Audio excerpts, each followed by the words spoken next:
Next time you are like stuck in traffic on a massive suspension bridge, I really want you to just look out the window and think about what's actually keeping you from plunging into the water below. Right. It's a terrifying thought if you dwell on it too long. It really is. I mean, you are sitting there in this 2-ton metal box suspended literally hundreds of feet in the air, and you're just being held up by tension in some steel cables. But, most people probably aren't panicking at all. No, exactly. Yeah. You just trust it. You trust the math. You trust the concrete. And you trust that the really rigorous, unyielding boundaries of civil engineering are just working exactly as intended. Yeah, it's like this invisible safety net. Because it feels incredibly solid to drive over, and it's comforting precisely because it's designed to be entirely predictable. Yeah. I mean, a structural engineer doesn't guess, right? The math works, the loads are calculated down to the literal ounce, or, well, the bridge simply doesn't get built. Right, because the stakes are life and death, so those rules have to be absolute. But today, we are actually crossing those rigid mathematical boundaries of civil engineering and stepping into a drastically different world. A very different world. Yeah, we are taking those hard engineering principles and applying them to the deeply human, high stakes and wildly unpredictable world of a designated safeguarding lead, or a DSL, in the school setting. Which is such a fascinating jump to make. It really is. So welcome to today's deep dive. Our source material today is this truly fascinating document, and it's titled Series 3, What a DSL Can Learn from a Civil Engineer. And the comparison initially sounds almost absurd, right? Like steel beams versus children. But as you dig into it, it's actually quite profound. Definitely. The mission of our deep dive today is to really extract the surprising structural principles that keep complex human systems safe. We're going to explore why the mechanisms that actually protect us are so often entirely invisible. Unseen, yeah. Right, and why we tend to focus on all the wrong things when we try to, measure safety. Okay, let's unpack this. Because the central premise of our source material, it just hits hard right out of the gate. It makes this really bold claim. Yeah, that a building rarely collapses without warning. Exactly. Catastrophic failure is almost never a surprise to the physical structure itself. Long before the roof caves in, there are signs. Hairline cracks, subtle shifts in the foundation. Hidden stress just accumulating in those load-bearing elements. Right. But to you or me just walking by on the sidewalk, the building looks totally stable. Oh, totally fine. But the civil engineer walking past that exact same building, they see something else entirely. And this is really the core engineering reality that just grounds everything we are going to talk about today. Okay, lay it on us. The visible structure is only as strong as its unseen foundations. I mean, you could be looking at the most stunning, modern, glass-paneled skyscraper in the whole city, but if the concrete foundation deep underground is compromised... The glass doesn't matter. Exactly. The failure of that building isn't a possibility, it is an inevitability. Wow. So to understand how a system eventually collapses, we first have to understand what is actually holding it up when everything appears totally fine on the surface. Right. And our source material draws a really provocative parallel here to the world of schools and education. Because if you walk into a school, the safeguarding system usually looks incredibly robust. Oh, absolutely. On paper, it looks flawless. Right. You ask the leadership team if kids are safe, and they immediately point to the evidence. They're like, look, the policies are drafted, the procedures are neatly organized in this heavy binder on a shelf. The annual staff training is completed? Yeah, with everyone signing the mandatory attendance sheet, look at all this proof. Which is, frankly, incredibly deceptive. Right. Because those are just documents. Right. In structural engineering, there is this fundamental understanding that not all parts of a building carry equal weight. You have decorative elements, you have functional elements, and then you have the really critical load-bearing element. Just stuff that actually does the heavy lifting. Exactly. I mean, if you knock down a decorative wall in your living room, the house still stands.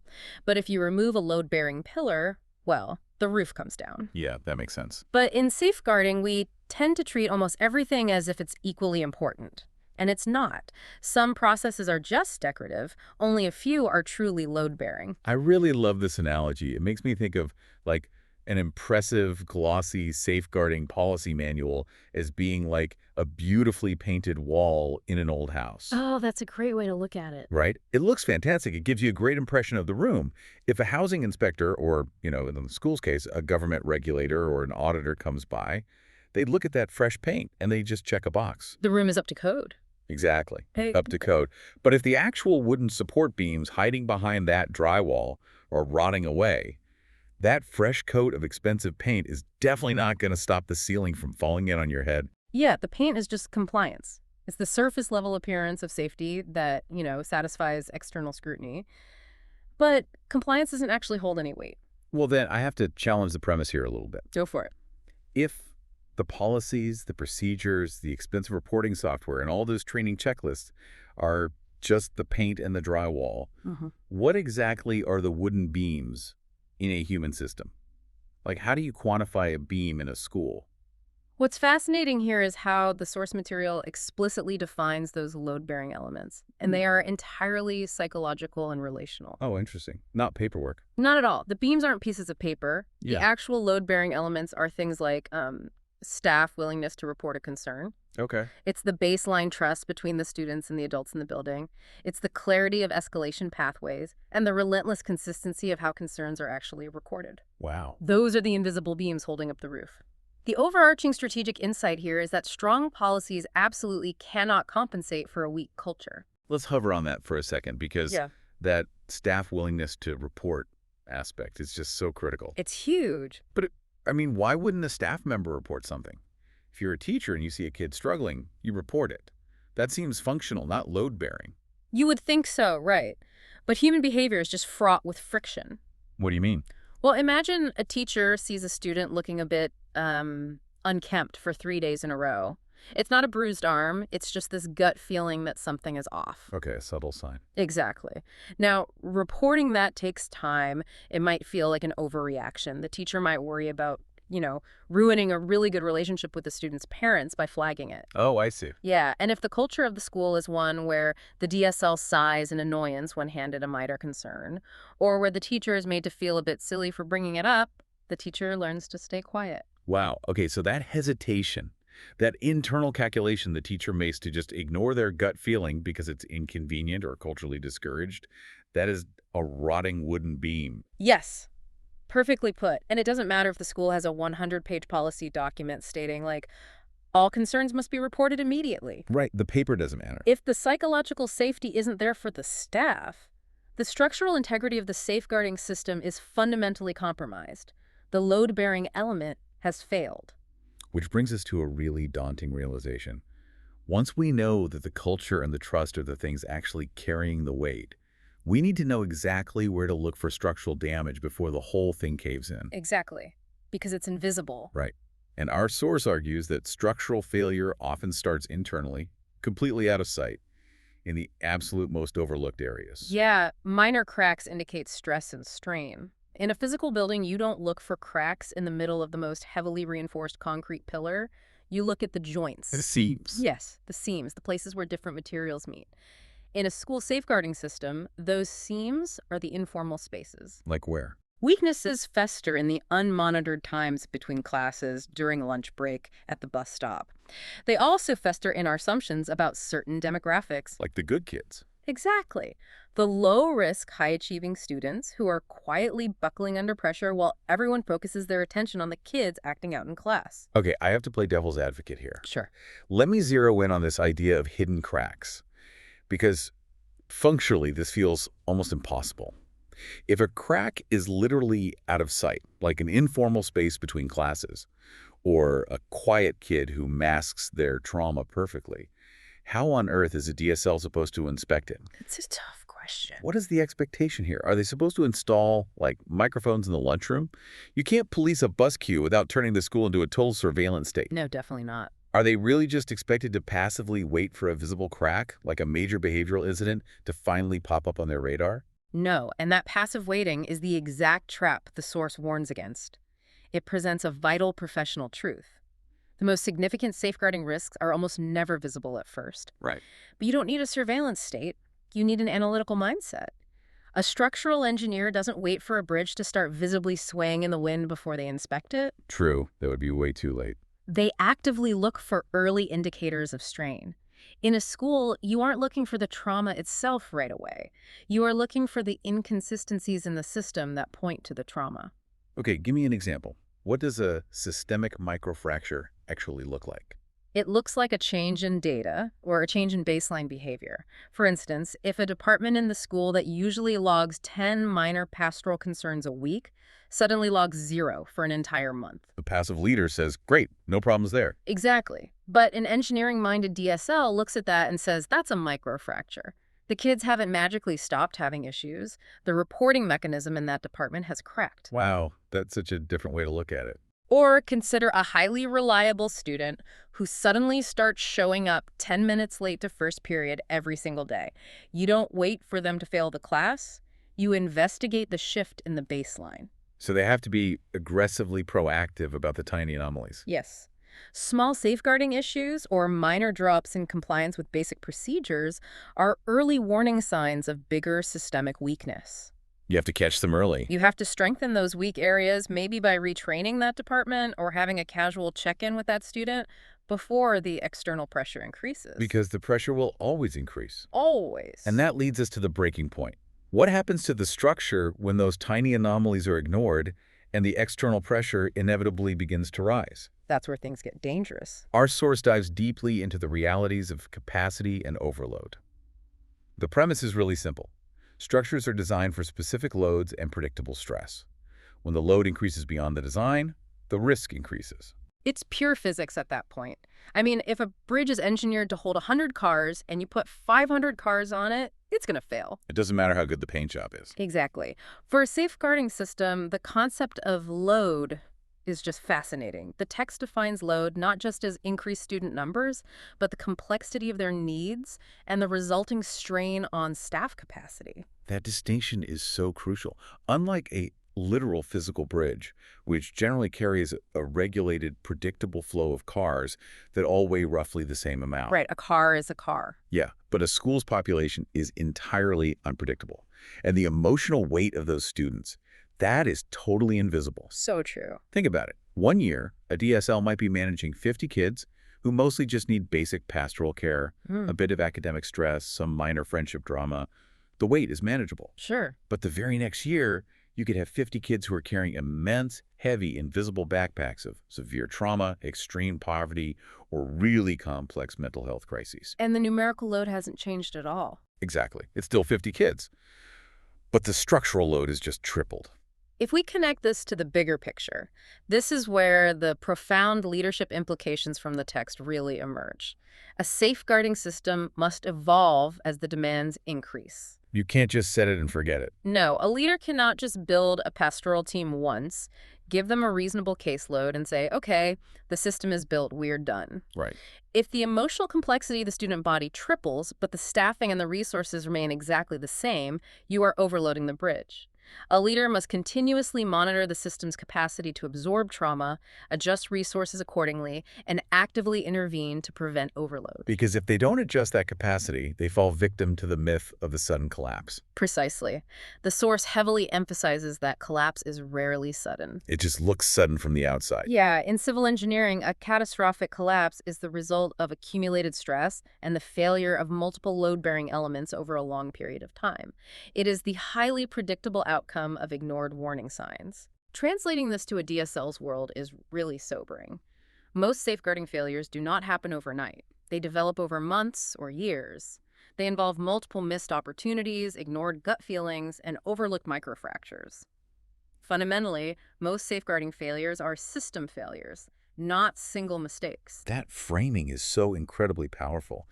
Think about the way society reacts when a child slips through the cracks of a social care or school system. It's usually a witch hunt. Exactly. Yeah. We want to find the one bad teacher or the one lazy social worker who made the mistake on a Tuesday that ruined everything. We want a villain. Right. But this framework takes the blame game out of the equation and replaces it with systemic accountability. If a failure happened, it doesn't just mean one person messed up. It means the warning signs were ignored across the board. Yeah. It means the load exceeded the capacity of the load-bearing beams, and the leadership didn't reinforce the structure. It forces leadership to be brutally honest with themselves. They have to look at their systems when everything is seemingly fine and ask, where is our capacity currently being exceeded, rather than just waiting for the tragedy to prompt the review. Okay, so up to this point, we've established how the discipline of civil engineering maps almost perfectly onto the architecture of a safeguarding system. Hmm. But our source document contains a section specifically exploring the limits of this metaphor. Yes, the human element. Because at the end of the day, a school isn't made of steel and concrete, it's made of people. Right. An engineer designs physical systems with predictable materials. They use rigid structural analysis and, mathematical formulas to absolutely guarantee a building won't collapse. Yeah. But a DSL is leading a human system filled with highly irrational, complex behaviors. They have to use relational judgment, empathy, and instinct to protect individuals. Here's where it gets really interesting because I have a serious problem with this framework if we take it too far. Okay, what's your concern? If human beings, especially vulnerable children, are this inherently unpredictable, isn't applying rigid mathematical engineering principles actually a bit dangerous? I can see why you'd say that. Right, because you cannot calculate a child's complex trauma on a spreadsheet to find the exact breaking point of a steel beam.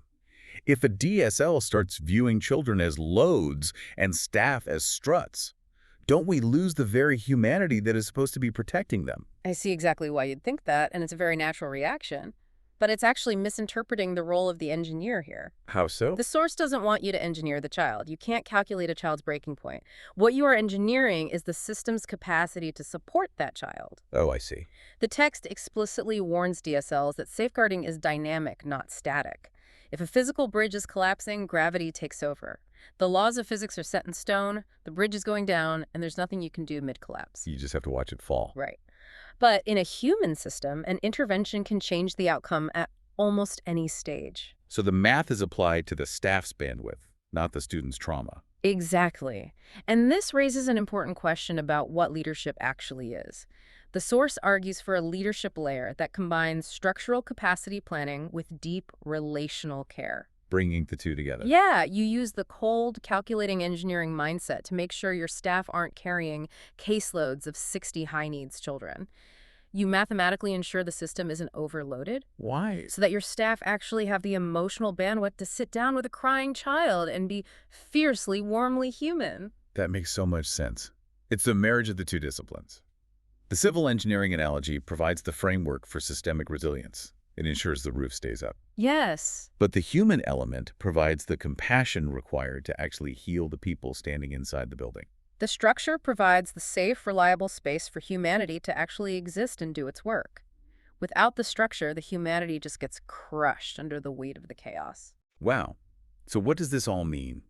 We've covered incredible ground today, moving from the concrete foundations of a skyscraper to the quiet complexities of childhood trauma. It's a big journey. To bring this deep dive to a close, let's synthesize the journey we've just been on.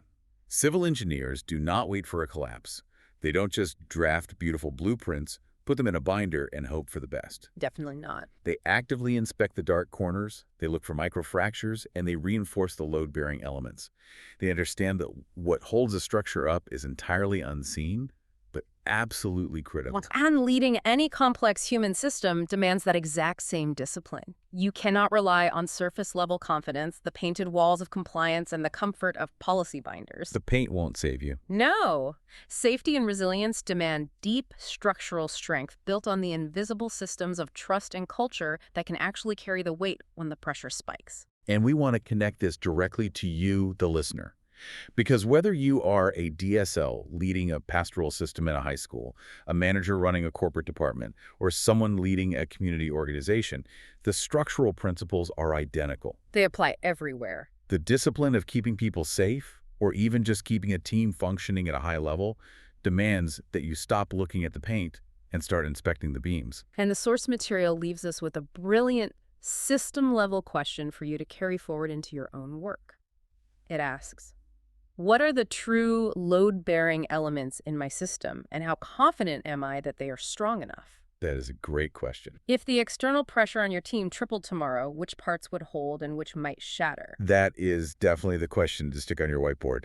But I want to leave you with one final provocative thought to mull over on your own, something that builds on everything we've explored today about human architecture. Let's hear it.